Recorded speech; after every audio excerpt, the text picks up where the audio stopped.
Hello, আসসালামু আলাইকুম। আমি জাহিদ আহমেদ সৈকত আছি। আজকে হিসাব বিজ্ঞান জগতের হিসাব বিজ্ঞানের অন্যতম একটি পার্ট হচ্ছে আমাদের জার্নাল বা জাবেদা। তোমরা যেই ক্লাসে পড়ো না কেন, নবম দশম ইন্টারমিডিয়েট অনার্স যেই ক্লাসে পড়ো না কেন, জার্নাল বা জাবেদা নামক প্যারাটা আজকে তোমাদের আমি সলভ করে দেবো একদম ম্যাজিক্যালি একটি নিয়মে।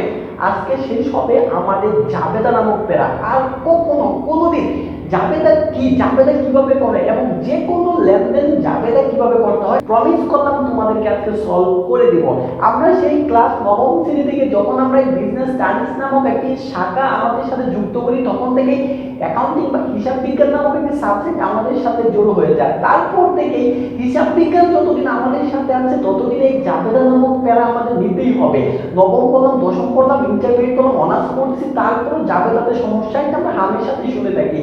তো এখন যারা যে কোনো ক্লাসে পড়ো না কেন, তোমরা যদি বিজনেস স্টাডিজ রিলেটেড স্টুডেন্ট হয়ে থাকো, তাহলে আজকের এই ক্লাসটা জাবেদাদের জন্য তোমাদের সবথেকে ইম্পর্টেন্ট। আমি অন্যরকম নিয়মে যদি পড়াইতে হয়, হঠাৎ করে ভুল দিয়ে দিলাম অ্যাকাউন্টিং এর চিত্র এটা কিরকম একটা আশ্চর্য লাগছে না? হ্যাঁ, আশ্চর্য লাগে কিছু নাই। এই ডিমটা আজকে বাজি করে তোমাদের খাওয়াবো, তাইলে তোমাদের জাবেদা একদম কনফার্ম। ঠিক আছে, আর কথা বাড়াবো না, মূল পার্টে চলে যাই। আগে কথা বলি জাবেদা কি। দেখো, জাবেদা মূলত হচ্ছে কি, ওই যে দুতরফা দাখিলা পদ্ধতির আমরা নাম শুনছি না, ইতালীয় গণিতবিদ লুকা প্যাসিওলি 1494 সালে যে আমাদের কাছে আবিষ্কার করে দিয়ে গেছে। এই দুতরফা দাখিলা পদ্ধতি মানে হচ্ছে কোনো একটা লেনদেনের দুইটা সাইড থাকবে, একটা হচ্ছে ডেবিটর আর একটা হচ্ছে ক্রেডিটর, একটা হচ্ছে দাতা আর একটা হচ্ছে গ্রহীতা। যেটা হচ্ছে ডেবিটর সেটা হচ্ছে দাতা, আর যেটা হচ্ছে ক্রেডিটর সেটা হচ্ছে গ্রহীতা। মানে লুকা প্যাসিওলি সাহেব আমাদের বলতেছে যে কোনো লেনদেনই হোক না কেন, যে কোনো লেনদেনই হোক না কেন, ওই লেনদেনের দুইটা পার্ট থাকবে, একটা ডেবিটর দাতা আর একটা ক্রেডিটর গ্রহীতা। তোমরা খাতায় লিখে দিতে পারো, ঠিক আছে? তো জাবেদা হচ্ছে ওই যে দুইটা পার্ট, একটা দাতা এবং গ্রহীতা, একটা হচ্ছে ডেবিটর মানে হচ্ছে ডেবিট, ক্রেডিটর মানে হচ্ছে ক্রেডিট। এই দুইটা পার্টকে সমপরিমাণে আলাদা আলাদা ভাবে রাখা, ঠিক আছে? একটা ডেবিট আর একটা ক্রেডিট, মানে প্রতিটা লেনদেনের দুইটা পার্ট, একটা ডেবিট আর একটা ক্রেডিট। এইটা যে হিসাব বইতে আমরা লিপিবদ্ধ করবো সেটাকে বলা হয় মূলত জাবেদা বা জাবেদা বই। আমি আবার বলতেছি, একটা লেনদেনের যে দুইটা পার্ট ডেবিট এবং ক্রেডিট, যে হিসাব বইতে লিপিবদ্ধ করবো সেটাই হচ্ছে জাবেদা বই। আচ্ছা, যাই হোক, এখন এই ডিমার্কস এই জাবেদার ক্ষেত্রে ডিমের কি ব্যবহার দেখো। এই ডিমটা মূলত কিছুক্ষণের জন্য ধরে নাও এটা হচ্ছে তোমার ব্যবসায় প্রতিষ্ঠান, ব্যবসায় প্রতিষ্ঠান। এই ডিমটা কিছুক্ষণের জন্য ধরে নাও তোমার কি ব্যবসায় প্রতিষ্ঠান। আর এখানে লেনদেন কি তোমরা সবাই জানো যে আমাদের প্রতিষ্ঠানের সাথে জড়িত অর্থের অঙ্কে পরিমাপযোগ্য কোনো ঘটনা হচ্ছে কি আমাদের লেনদেন। অর্থের অঙ্কে পরিমাপযোগ্য প্রতিষ্ঠানের সাথে জড়িত কোনো ঘটনাকে কি বলবো আমরা? লেনদেন। একটা কথা কিন্তু আমাদের নবম শ্রেণী বলেছিল যে সকল কিছুই ঘটনা, ঠিক আছে, মানে সকল লেনদেনই ঘটনা, কিন্তু আমার সকল ঘটনা কি নয়? লেনদেন নয়। এটা আশা করি তোমরা সবাই বুঝো। আমি এটা যদি 2 মিনিট আলোচনা করি 2 মিনিটে লস। তো দেখো, এই যে বক্স বৃত্ত আমি আঁকলাম এটাকে বলতেছি আমরা ব্যবসায়, ঠিক আছে? তো এই ব্যবসায় জাবেদা করতে গেলে হিসাব নিয়ে একটু তোমাদের সাথে কথা বলতে হয়। দেখো, আমাদের হিসাবের হচ্ছে 5টা শ্রেণী, এটা একটু ভালো করে মাথায় রাখা। হিসাবের 5টা শ্রেণী যদি আমি এই জায়গায় কি লিখবো, কোথায় লিখবো? সাপোজ আমি এই উপরে লিখতেছি হিসাবের 5টা শ্রেণী হচ্ছে আমাদের আয়, তারপর হচ্ছে ব্যয়, তারপর হচ্ছে দায়, তারপর হচ্ছে সম্পদ, তারপর হচ্ছে মালিকানা সত্ত্ব। ঠিক আছে? এই হিসাবের 5টা শ্রেণী সম্পর্কে তো তুমি ক্লাস নবম শ্রেণী, দশম শ্রেণী, ইন্টারমিডিয়েট, অনার্স যে জায়গায় পড়ো না কেন, সর্বপ্রথম হিসাব বিজ্ঞান পড়ার আগে এটা মাথায় রাখবা, এই হিসাবের 5টা শ্রেণী তুমি জানো কিনা। হিসাবের 5টা শ্রেণী জানা মানে হচ্ছে হিসাব বিজ্ঞানের ভাষা তুমি জানো, ঠিক আছে? ভাষা ছাড়া তো কোনো সাবজেক্টে পড়ে লাভ নাই। তো এই 5টা শ্রেণী আমাদের আগে জেনে নিতে হবে। আয়, ব্যয়, দায়, সম্পদ এবং কি মালিকানা সত্ত্ব। যেহেতু আমি জাবেদা নিয়ে কথা বলতেছি, ওই 5টা নিয়ে বিস্তারিত আলোচনা করতেছি না। যদি তোমাদের লাগে কমেন্ট বক্সে বলে দিবা, আমি বানাই দেবো, সমস্যা নাই, আছি তোমাদের জন্য। এখন দেখো, এই ব্যবসায়িক প্রতিষ্ঠানে সর্বদাই যে এন্ট্রিটা লেনদেন তোমার হবে, যেটা ব্যবসায়ের সাথে জড়িত, ওই এন্ট্রির মধ্যে আমরা জাবেদার ক্ষেত্রে বলছিলাম দুইটা সাইড থাকবে, একটা দাতা একটা গ্রহীতা, একটা ডেবিটর একটা ক্রেডিটর। এই দুইটা সাইডকে আমি কিভাবে ডিভাইড করব, ঠিক আছে? একটু লক্ষ্য করো। দেখো, এই জায়গায় ব্যবসা, মনে রাখবা এই ব্যবসায় থেকে যদি তোমার কোনো কিছু চলে যায়, মনে রাখবা যদি এই ব্যবসায় থেকে তোমার কোনো কিছু চলে যায়, স্বভাবত সেটা ক্রেডিট, স্বভাবত আপাতত আমি একটু সিম্পল ভাবে বলতেছি, পরে আমি তোমার ডিপলি বলতেছি। যদি কোনো কিছু চলে যায় সেটা হচ্ছে ক্রেডিট, এই মার্কটার মধ্যে সেটা চলে যায়। আবার যদি তোমার ব্যবসায় কোনো কিছু আসে, ব্যবসায় কোনো কিছু আসে তাহলে সেটা দিবা তুমি ডেবিট। স্বভাবতই এইটা বুঝো যে ব্যবসা থেকে কোনো কিছু চলে গেলে ক্রেডিট এবং ব্যবসায় কোনো কিছু আসলে কি ডেবিট, এইটা বুঝো। এখন এখানে এটা বোঝার পরে আমি এদের নিয়ে একটু তোমাদের সাথে কথা বলি, ঠিক আছে? এদের নিয়ে আমি একটু তোমাদের কথা বলি। আয়, আয় মানে হচ্ছে দেখো, আয় যদি ব্যবসায় আসে, আয় যদি ব্যবসায়, আমি যদি একটু মুখে বলে তোমরা খাতায় লিখে দিবা, মানে আয় একটু বলে দিচ্ছি, পরে আবার প্র্যাকটিক্যাল দেখাচ্ছি। আয়, আয় এমন একটা জিনিস যে সে ব্যবসায় যদি আছে তাহলে সে ক্রেডিট হয়। মানে দেখো এই দুইটা জিনিস আমি আরেকটু ইজি বোঝাচ্ছি। এই দুইটা জিনিস শুধুমাত্র ব্যয় এবং সম্পদের ক্ষেত্রে প্রযোজ্য। আমি লিখে দিলাম, এই দুইটা জিনিস শুধুমাত্র ব্যয় এবং সম্পদের ক্ষেত্রে প্রযোজ্য। ব্যয় এবং সম্পদের ক্ষেত্রে প্রযোজ্য। আবার সেম একটা আমাদের ব্যবসায় আসলো, আরেকটা ব্যবসা থেকে আমাদের চলে গেল, এই দুইটা জিনিস আয় এবং ব্যয়ের ক্ষেত্রে প্রযোজ্য। আপাতত এইটুকু বুঝো যে এই দুইটা জিনিস হচ্ছে আমাদের ব্যয় এবং সম্পদের ক্ষেত্রে, আর এই দুইটা হচ্ছে আমাদের আয় এবং ব্যয়ের ক্ষেত্রে প্রযোজ্য, ঠিক আছে? মানে আয় যদি আমাদের প্রতিষ্ঠানে যদি আসে, আয় যদি আমাদের প্রতিষ্ঠানে আসে তাহলে হচ্ছে ক্রেডিট, এবং আয় অথবা দায়, আয় অথবা দায় এরা যদি আমাদের প্রতিষ্ঠানে আসে তাহলে হচ্ছে ক্রেডিট। আবার যদি এরা আমাদের প্রতিষ্ঠান থেকে হ্রাস পেয়ে যায় বা কমে যায় তাহলে সেটা হবে ডেবিট। বুঝতে পারছি? আয় যদি, আয় অথবা দায় যদি আমাদের প্রতিষ্ঠানে আসে তাহলে ক্রেডিট, আয় অথবা দায় যদি আমাদের প্রতিষ্ঠান থেকে চলে যায় তাহলে ডেবিট। এই জায়গায় ব্যয় এবং সম্পদ যদি আমাদের প্রতিষ্ঠানে আসে তাহলে ডেবিট, চলে গেলে ক্রেডিট। আপাতত এই চারটা জিনিস মাথায় রাখো, ঠিক আছে? এই চারটা জিনিস মাথায় রাখো। আর মূলধন নিয়ে আমি কি বলবো? মূলধন, এই যে মালিকানা শব্দের অন্যরকম একটা পার্ট হচ্ছে মূলধন। মালিক ব্যবসায় শুরুতে, মালিক ব্যবসায় শুরুতে যা নিবে তাই মূলধন। শুধু আমি যদি তোমার লিখি যে পহেলা পহেলা জানুয়ারি, পহেলা জানুয়ারি নগদ, নগদ 20,000, নগদ 20,000, তারপরে আসবাবপত্র, আসবাবপত্র, আসবাবপত্র 30,000 এবং 10,000 টাকার পণ্য, পণ্য নিয়ে ব্যবসা আরম্ভ করলেন, ব্যবসা আরম্ভ করলেন। দেখো আমি মূলধনের পার্টটা আগে তোমাদের শেষ করে দিচ্ছি, একটু সময় দাও। মানে দেখো এখানে আমি লিখলাম যে পহেলা জানুয়ারি নগদ এত টাকা আসবাবপত্র এবং এত টাকা পণ্য নিয়ে মালিক ব্যবসা শুরু করলেন। যখন কোনো একটা জায়গাটা পার্টে 1 তারিখে এরকম কোনো কিছু দেখবা যে মালিক এইগুলো মানে বছরের শুরুর দিনে নিয়ে ব্যবসা শুরু করছে, যেগুলো নিয়ে শুরু করছে সবগুলাই ডেবিট, সবগুলাই একত্রে ডেবিট। দেখো এই জায়গায় নগদ ডেবিট, আসবাবপত্র ডেবিট। এখন দেখো আরেকটা মজার বিষয় হচ্ছে পণ্য, মাল, চেক, এই তিনটা নামে কখনো হিসাব হয় না, এটা একটু মাথায় রাখবা। কি বললাম আমি? পণ্য, মাল, চেক। এখানে লিখে দিই আমি পণ্য, পণ্য, পণ্য আর হচ্ছে মাল আর হচ্ছে চেক, এই তিনটা নামে হিসাব হয় না, মনে রাখবা। চেক নামে হিসাব হবে আমাদের সর্বদাই ব্যয়, আর পণ্য এবং মাল এর পরিবর্তে আমরা হিসাব লিখব ক্রয়।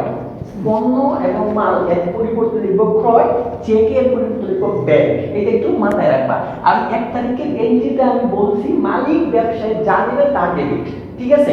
মালিক ব্যবসায় কি কি নিছে, আমি যে কোনো একজন ব্যাকরণ যদি জিজ্ঞেস করি যে মালিক ব্যবসায় শুরুতে কি নিছে, সে বলবে নগদ টাকা নিছে, আসবাবপত্র নিছে এবং পণ্য নিছে। যে তিনটা নিছে তিনটা ডেবিট, তিনটা ডেবিট। যেরকম এখানে লিখতেছি আমি নগদান হিসাব ডেবিট কত 20,000 টাকা, নগদান হিসাব ডেবিট 20,000 টাকা, আসবাবপত্র নিছে 30,000, আসবাবপত্র ডেবিট 30,000 টাকা। আর কি নিছে পণ্য, এই পণ্য নামে তো হিসাব হবে না, পণ্যের পরিবর্তে ক্রয় লিখতে হবে, ক্রয়, ঠিক আছে? ক্রয় ডেবিট কত 10,000 টাকা। তো দেখো এই যা নিচে মালিক তিনটা ডেবিট পাশে রাখলাম, যে নগদান, আসবাবপত্র এবং ক্রয়। তারপরে এই তিনটা সমতুল্য যোগফল যা হবে তা হচ্ছে মূলধন, যা তোমার ক্রেডিট। তাহলে মূলধন হিসাব ক্রেডিট কত 20, 30, 50 আর 60,000। এই জিনিসটা হচ্ছে মূলধন। মালিক ব্যবসায় শুরুতে যা নিচ্ছে তা সব ডেবিট, মূলধন ক্রেডিট। মালিক যদি নিতে বউ কেউ নেয়, ওই বউ হিসাবেও ডেবিট, ঠিক আছে? বউয়ের সমতুল্য পরিমাণ সবগুলো যোগ করে আমরা মূলধনে কি দিয়ে দেবো? ক্রেডিট দিয়ে দেবো। অনেক সময় মালিক ঋণও নিয়ে থাকে, ঋণের ক্ষেত্রে একটু কথা বলি। যখন ঋণ মালিকে নিয়ে নিবে, যে পরিমাণ ঋণ নিবে এই ঋণের টাকাটা আমরা কি করব? এই নগদের সাথে যোগ করে দিব। সাপোজ মালিক ঋণ নিল, সাপোজ মালিক এখানে বলা হলো যে মালিক 10,000 টাকা ঋণ নিল। ব্যবসার শুরুতে মালিক কি দিছে? ঋণও দিছে। ঋণের টাকাটা সরাসরি নগদ হিসেবে তুলে দিব 30,000 টাকা, আর আমরা ক্রেডিট পাশে মূলধন দিব, ক্রেডিট পাশে আর ঋণ দিয়ে দিব 10,000 টাকা। ঋণ 10,000 টাকা দিয়ে দিব, ঠিক আছে? মানে ঋণের টাকাটা নগদের সাথে ধরে দিব 10,000, আর ক্রেডিট পাশে আমরা ঋণ হিসাবে ক্রেডিট দিয়ে দেব 10,000। আর এখানে 30, 30, 60, 10, 70, এই 70 এর থেকে 10, ঋণের 10 বাদ দেওয়ার পর যেটা থাকে এটা মূলধন নামে আমরা ক্রেডিট করে দিব। এই ছিল আমাদের মূলধনের গল্প। আশা করি বুঝতে পারছো, সকল জার্নালেই সেম, যদি আমার এই কথাগুলো মনে রাখতে পারো। এখন এই মূলধনের গল্পের পরে আমরা দেখো, এখন আমরা বিভিন্ন ধরনের কিছু এন্ট্রি নিয়ে তোমাদের এই ডিপের সাথে আলোচনা করাই দিতেছি। ধরো এখানে তোমাকে একটা এন্ট্রি দেওয়া হলো যে পণ্য ক্রয়, পণ্য ক্রয়।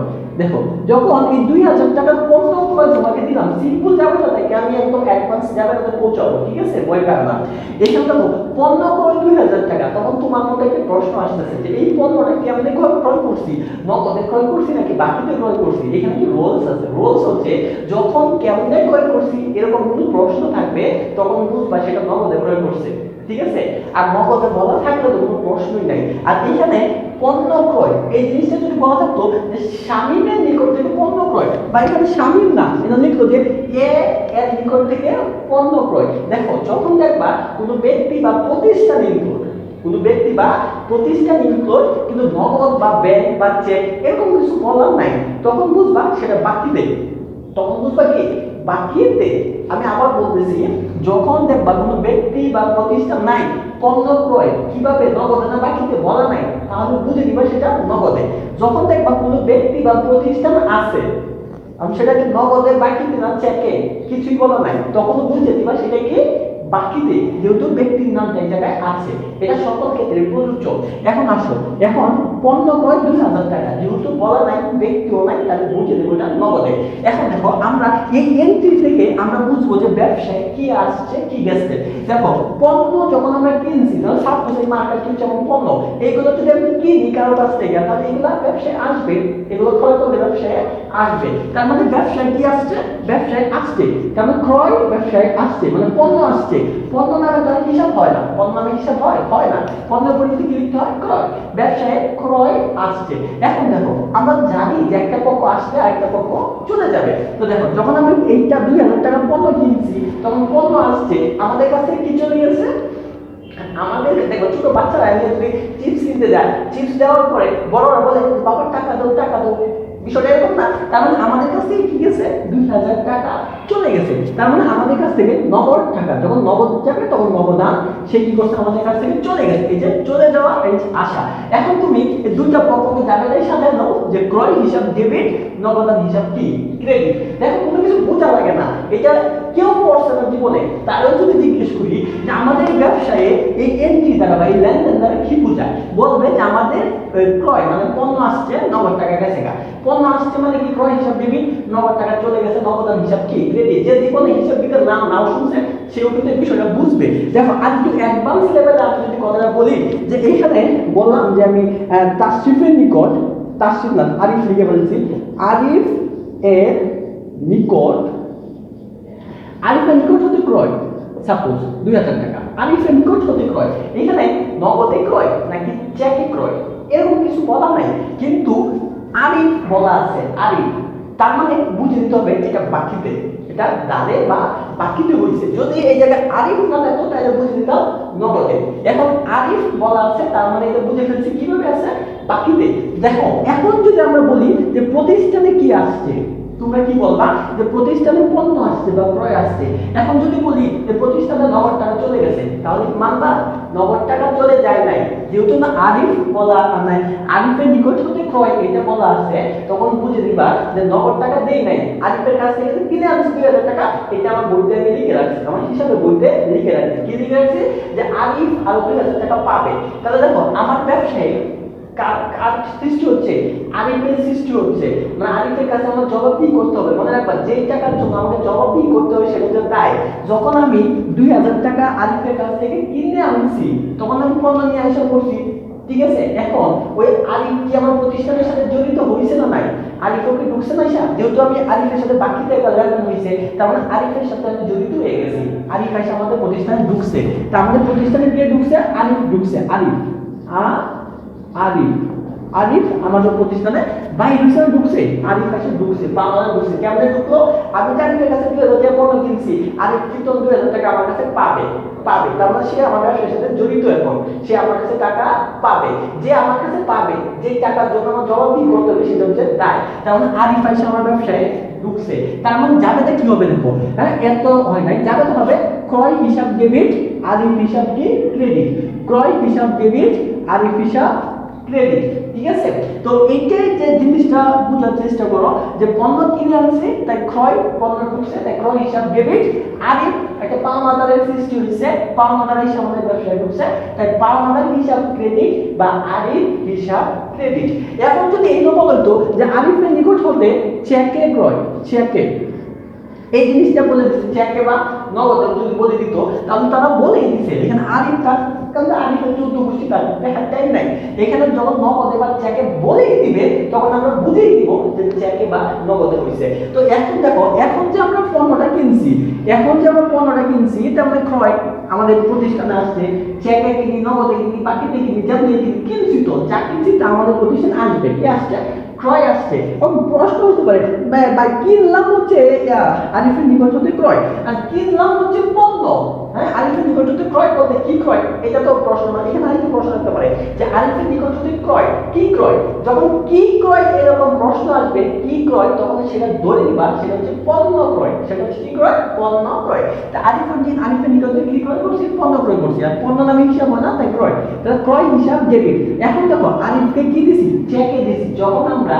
কোনো কিছু চেকে পাই বা চেকে দেই সেই চেকের পরিবর্তে কি নাম হয়, ব্যাংক, তার মানে এখানে আমাদের ব্যাংক থেকে টাকা চলে যাবে, এখন আমার নগদ টাকা চলে যাবে না, ব্যাংক থেকে, মানে ব্যাংক থেকে গেলেও সেটা ব্যবসা থেকে কিন্তু যাচ্ছে, ব্যাংক কিন্তু এই ব্যবসায়ের একটা অংশ, ঠিক আছে। তো এইখানে দেখো আমাদের ক্রয় আসছে, তাই ক্রয় হিসাব ডেবিট, আর ব্যাংক থেকে টাকা চলে যাচ্ছে মানে কি, ব্যাংক হিসাব ক্রেডিট, ঠিক আছে। তো এই ছিল আমাদের ক্রয় সংক্রান্ত জাবেদা। তো ক্রয় সংক্রান্ত যদি আমি আরেকটি জাবেদা নিয়ে আলোচনা করি, এইখানে বলা হলো যে আসবাবপত্র ক্রয়, আসবাবপত্র ক্রয় 2000 টাকা, আসবাবপত্র ক্রয়। এখন কিন্তু একটা জিনিস আছে, দেখো এখন এই জায়গায় ক্রয় লেখা যাবে না, কেন লেখা যাবে না, আমরা এই ক্রয় কিন্তু এই যে আসবাবপত্র ক্রয় এনো ক্রয় থেকে কিন্তু এই জায়গায় ক্রয় লিখছি না, এনো ক্রয় লিখছি কি জন্য, যখন পণ্য কিনছিলাম, পণ্য, এই পণ্যর পরিবর্তে আমি এই জায়গায় কি লিখছি, ক্রয় লিখছি। এখন কিন্তু আমি পণ্য কিনি নাই, এখন একটা সম্পদ কিনছি, একটা আসবাবপত্র কিনছি, যখন স্থায়ী সম্পদ ক্রয় করা হবে তখন এই ক্রয় আর বসতে পারবে না, তখন ওই স্থায়ী সম্পদ নামে বসবে, কথাটা মাথায় ঢুকিয়ে দাও, তখন কি বসবে, ওই স্থায়ী সম্পদ নামে বসবে, স্থায়ী সম্পদ নাম কি, আসবাবপত্র। তার মানে আমার প্রতিষ্ঠানে একটু চিন্তা করো, আসবাবপত্র আমি ক্রয় করছি, কি ক্রয় করছি, আসবাবপত্র ক্রয় করছি, তার মানে প্রতিষ্ঠানে কি নিয়ে আইছি, আসবাবপত্র নিয়ে আইছি, এই প্রতিষ্ঠানে সে কে ঢুকতেছে, আসবাবপত্র ঢুকতেছে। আমি কেমনে ক্রয় করছি তো বলা নাই, আমি বলছি কেমনে ক্রয়, বলা না থাকলে ধরে নিবা সেটা নগদে, সেটা কি ধরে নিবা, নগদে, তার মানে এইখানে হচ্ছে আমরা নগদান, তার মানে দেখো প্রতিষ্ঠানে আসবাবপত্র আসতেছে, নগদ টাকা চলে যাইতেছে, তার মানে যাবে তো হবে কি, আসবাবপত্র হিসাব ডেবিট, নগদান হিসাব ক্রেডিট। এখন যদি বলতো যে বাকিতে, এখন আমাকে বলো যে বাকিতে আসবাবপত্র ক্রয়, বাকিতে আসবাবপত্র ক্রয়, তো দেখো আমরা আসবাবপত্র কিনছি তার মানে আসবাবপত্র হিসাব ডেবিট, এখন তো নগদ যাবে না যেহেতু আমরা বাকিতে কিনছি, এখন বাকিতে আমরা কার কাছ থেকে কিনছি, একটা কথা মনে রাখবা, যখন আমরা বাকিতে কিনি তখন এখন পাওনাদারের সৃষ্টি হয়। ওই যে আরিফ বলছিলাম, আরিফের মতো যে ব্যক্তি সৃষ্টি হয়, সাপোজ এই মার্কারের কাছ থেকে আমি কিছু কিনে আনছি, তার মানে যখন কিনে আনছি আলবাউট নিয়ে আসছি, আলবাউটের হিসাব ডেবিট, যেহেতু আলবাউট প্রতিষ্ঠান আসছে, এখন তাকে আমি কোনো টাকা দেই নাই, বলছি ভাই 5 দিন পরে টাকাটা আমি তোমাকে দিব, তখন সে আমার একটা পাওনাদারের সৃষ্টি হলো। এই 5 দিনের জন্য সে আমার ব্যবসার ভিতরে এসে ঢুকবে, পাওনাদার নামে এসে ঢুকবে, তার মানে আমার ব্যবসায় এসে কি করবে, প্রবেশ করবে। কি প্রবেশ করবে? বাকিদের পাওনাদার নামে, যেহেতু ব্যক্তির নাম নাই, তাহলে বাকিতে ক্রয় করলে পাওনাদারের সৃষ্টি হয়, পাওনাদারের সৃষ্টি হয়, তাই সেই পাওনাদার নামে হিসাব প্রতিষ্ঠানের ভিতরে প্রবেশ করবে। তা যাবে কি হবে, আসবাবপত্র হিসাব ডেবিট, পাওনাদার হিসাব কি ক্রেডিট। তোমরা এইভাবে একটা চক্র খাতার মধ্যে একটা সর্বদা এই জিনিসটা মেলানোর চেষ্টা করবা। তো এই ছিল আমাদের ক্রয় সংক্রান্ত বিষয়াদি, ঠিক আছে। তো এখন দেখো ক্রয় সংক্রান্ত বিষয়াদির মধ্যে আরেকটু জিনিস আছে, এইখানে একটা কথা আসতে পারে, বিনামূল্যে পণ্য বিতরণ, বিনামূল্যে পণ্য বিতরণ। এখন এই কথার মানেটা কি আমরা সবাই জানি, তারপরে একটু আলোচনা করে দিচ্ছি। যখন আমরা প্রতিষ্ঠানে বিনামূল্যে পণ্য বিতরণ করি, স্বার্থ ছাড়া বিতরণ করি, একদমই না। আমরা পণ্যগুলো বিতরণ বিনামূল্যে করতেছি, মানুষ যেভাবে আমাদের পণ্যগুলো সম্পর্কে অবগত হয়, জানে আমাদের প্রতিষ্ঠানের পণ্যগুলো সেবা এবং মানগুলো কিরকম হয়ে থাকে, ঠিক আছে, এটার জন্যই বিতরণ করি, যেটাকে বলা হয় বিজ্ঞাপনের উদ্দেশ্যে। কি উদ্দেশ্যে? বিজ্ঞাপনের উদ্দেশ্যে। তো দেখো, যখন আমরা বিনামূল্যে পণ্য বিতরণ আমরা করি, যখন বিনামূল্যে পণ্য বিতরণ করি, তখন সেটাকে বলা হয় বিজ্ঞাপন। তার মানে আমাদের প্রতিষ্ঠানে কি আসতেছে, একটা বিজ্ঞাপন আসতেছে। এখন আমাদের প্রতিষ্ঠানে আসতেছে কি বিজ্ঞাপন, বিজ্ঞাপন। আমাদের বিনামূল্যে বিতরণ মানে কি, আমাদের প্রতিষ্ঠানের জন্য কি হইতেছে, একটা বিজ্ঞাপন হইতেছে, তাই আমাদের প্রতিষ্ঠানে আসতেছে বিজ্ঞাপন। এখন আমাদের প্রতিষ্ঠান থেকে কি চলে যাচ্ছে, এই যে পণ্যগুলো যে দেওয়া যাইতেছি, এই পণ্যগুলো আমাদের প্রতিষ্ঠান থেকে চলে যাচ্ছে। তো পণ্য নামে তো হিসাব হয় না, আমি আগে বলছি পণ্যের পরিবর্তে লিখতে হয় ক্রয়, তাই এখানে আমাদের প্রতিষ্ঠান থেকে চলে যাচ্ছে হচ্ছে ক্রয়। তো জায়গাটা কি হবে, এটা জায়গাটা হবে বিনামূল্যে পণ্য বিতরণ, জায়গাটা হবে বিজ্ঞাপন হিসাব ডেবিট, ক্রয় হিসাব ক্রেডিট। আজকে যে জায়গাটা নিয়ে কথা বলতেছি এগুলো সাধারণ জায়গাটা, জায়গাটা অনেক প্রকারভেদ আছে, ঠিক আছে। সাধারণ জায়গাটা নিয়ে কথা বলছি, তোমাদের যে কোনো ধরনের জায়গাটা যদি প্রয়োজন হয় আমাকে কমেন্ট বক্সে জানাবা, ওই ধরনের জায়গাটাই তোমাদের সবগুলো বোঝানোর চেষ্টা করবো। তো এখানে দেখো বিনামূল্যে পণ্য বিতরণ, জায়গাটা বিজ্ঞাপন হিসাব ডেবিট, ক্রয় হিসাব ক্রেডিট। বুঝো না এই ব্যাপারটা? যেহেতু বিনামূল্যে বিতরণ করছি, আমার প্রতিষ্ঠানে একটা বিজ্ঞাপন দিচ্ছে, তাই বিজ্ঞাপনটা আমার প্রতিষ্ঠানে কিন্তু আসতেছে, যেহেতু প্রতিষ্ঠানের বিজ্ঞাপন, তাই বিজ্ঞাপন হিসাব ডেবিট, আর পণ্য যেহেতু চলে যাচ্ছে তাই ক্রয় হিসাব কি ক্রেডিট। এখন দেখো বিক্রয় সংক্রান্ত জায়গাটা নিয়ে কথা বলি। বিক্রয় সংক্রান্ত দেখো, বিক্রয় সংক্রান্ত জায়গাটা নিয়ে যদি কথা বলি, সে আগের মতো লিখলাম যে পণ্য বিক্রয়, প্রথমে লিখলাম পণ্য বিক্রয় 5,000 টাকা। দেখো কেমনে বিক্রয় করছি, বলা না থাকলে নগদে, ঠিক আছে, কেমনে বিক্রয় করছি বলা না থাকলে নগদে। দেখো পণ্য বিক্রয় 5,000 টাকা। এখন তুমি চিন্তা করো যে তোমার প্রতিষ্ঠানে এই পণ্য বিক্রয়ের ফলে কি আসছে। দেখো আমি যদি নগদে এই দুইটা মার্কার যদি বিক্রয় করি, ঠিক আছে, আমি তো দুইটা মার্কার তারা দেওয়া মার্কার দিয়ে দিতাম না, কিন্তু সে আমাকে কি দিবে, সে আমারে কি দিবে, নগদ টাকা দিবে। টাকা দিয়ে কিন্তু আমি তো বিক্রয় কখনোই করবো না, তাই না। তো এই জিনিসটা লক্ষ্য করো, পণ্য বিক্রয় করছি 5,000 টাকা, আমাকে সে কি দিছে, নগদ টাকা। তার মানে আমার প্রতিষ্ঠানে কি এই যে আসতেছে, আমার প্রতিষ্ঠানে আসতেছে কি আসতেছে, নগদ টাকা আসতেছে, নগদ টাকা আসতেছে। তাই তোমার কি এই এন্ট্রি দ্বারা প্রতিষ্ঠানে যেহেতু নগদ টাকা আসতেছে, তাহলে নগদান হিসাব ডেবিট, নগদান হিসাব ডেবিট। এখন তোমাদের মাথায় একটা জিনিস পেস লাগতেই পারে, সেই পেসটা হচ্ছে কি, যে আমাদের পণ্য বিক্রয় করছি, এখন তো আমাদের প্রতিষ্ঠান থেকে পণ্য চলে যাচ্ছে, তার মানে ক্রয় হিসাব ক্রেডিট হবে, নগদান হিসাব ডেবিট। যেহেতু আমাদের প্রতিষ্ঠান থেকে পণ্য চলে যাচ্ছে, তাহলে ক্রয় হিসাব ক্রেডিট। কিন্তু না, এখানে হিসাবটা আমাদের এইভাবে আনে নাই, এখানে হিসাবটা আরেকটু ঘুরিয়ে আনছে। বিষয়টাকে তোমাকে বুঝতে হবে। বিষয়টা হচ্ছে যে আমাদের যদি কোনো নামে বা কোনো খাতে যদি আমাদের কাছে টাকা আসে, তখন সেটা হচ্ছে আয়।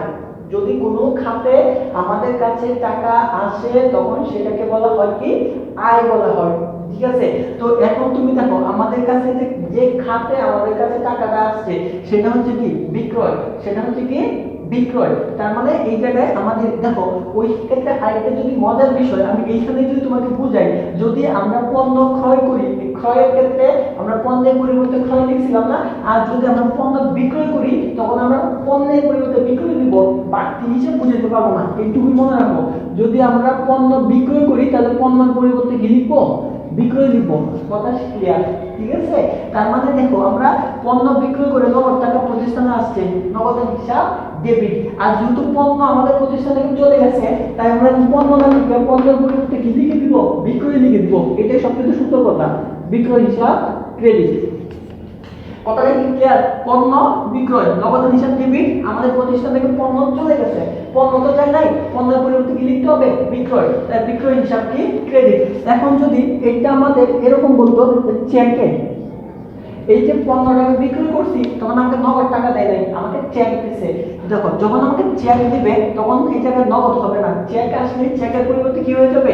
চেকের পরিবর্তে ব্যাংক। তখন বুঝতে হবে যে টাকাটা আমার ব্যাংকে আসছে, ব্যাংক। তার মানে ব্যাংক হিসাব কি?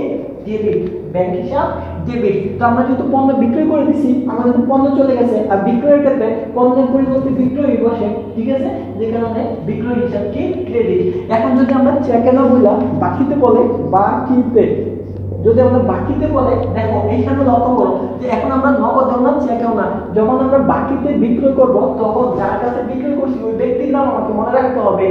যার কাছে বিক্রয় করছি, সাপোজ কুদ্দুসের কাছে আমি মোবাইলটা বিক্রয় করলাম, তখন বিক্রয় করে যদি কুদ্দুসকে ভুলে যায় তাহলে কি হবে? বাকিতে আমি কুদ্দুসের কাছে বিক্রয় করলাম, কুদ্দুসকে ভুলে গেলাম, তাহলে তো হবে না। তখন বিক্রয় করার পরে সবথেকে বেশি আমার মনে রাখতে হবে কুদ্দুস, কুদ্দুস নামটা মনে রাখতে হবে। তার মানে কি কুদ্দুস আমার সাথে এখন কি হয়েছে? জড়িত হয়ে গেছে। কুদ্দুস হচ্ছে বিক্রয়ের ক্ষেত্রে দেনাদার, মনে রাখবা। বাকিতে ক্রয়ের সময় যে ব্যক্তির কাছে কিনি ওই ব্যক্তির নাম পাওনাদার, আর বাকিতে যখন কোনো ব্যক্তির কাছে বিক্রয় করি তখন এই ব্যক্তির নাম হচ্ছে কি আমাদের? দেনাদার। এটা একটু মাথায় রাখবা। তখন দেখো এই প্রতিষ্ঠানে যে আমি কুদ্দুসের কাছে যে বাকিতে বিক্রয় করলাম, এখন এই কুদ্দুস আমার সাথে এসে জড়িত হয়েছে, দেনাদার। যেহেতু বাকিতে বিক্রয় হলো তার সাথে আমার সম্পর্ক সৃষ্টি হয়েছে, তার মানে বাকিতে বিক্রয়ের সময় তার নাম হবে কি? দেনাদার। প্রতিষ্ঠানে কি আসছে? দেনাদার আসতেছে। আর বিক্রয় করছি দিকে পণ্য চলে গেছে, তাই বিক্রয় নাম হবে। তো এই বাকিতে পণ্য বিক্রয় জাবেদা কি? জাবেদা হচ্ছে দেনাদার হিসাব ডেবিট, দেনাদার হিসাব ডেবিট, বিক্রয় হিসাব কি? ক্রেডিট।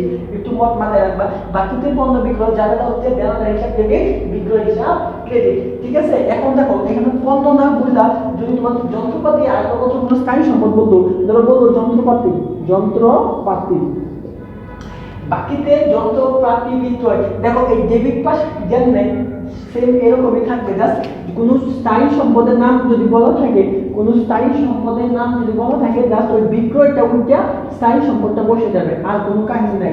এখানে স্থায়ী সম্পদ কি আছে? যন্ত্রপাতি না, এখানে বসে যাবে তোমার যন্ত্রপাতি, যন্ত্রপাতি। তার মানে জাবেদা হবে দেনাদার হিসাব ডেবিট, যন্ত্রপাতি হিসাব ক্রেডিট। তখন এটা বাকিতে না বললে যদি নগদে বলতো তাহলে জাবেদা হতো নগদ হিসাব ডেবিট, যন্ত্রপাতি হিসাব ক্রেডিট।